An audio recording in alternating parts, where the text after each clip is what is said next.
人一出世就注定畢生向前行，無論春夏秋冬，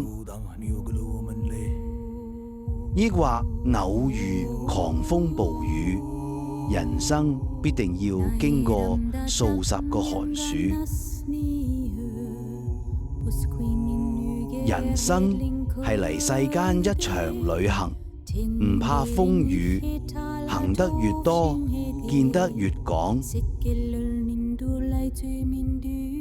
見過生態嘅循環不息，感受時光中自身經歷喜怒哀樂。年幼嘅時候精力充沛，成長咗努力拼搏，年長咗亦要繼續向前行。如果步伐停下，呢場人世旅行可能持續不再。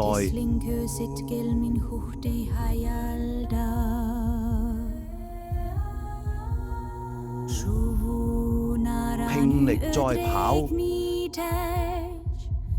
堅持觀看更多風景，盡能力運動，保持身體健康。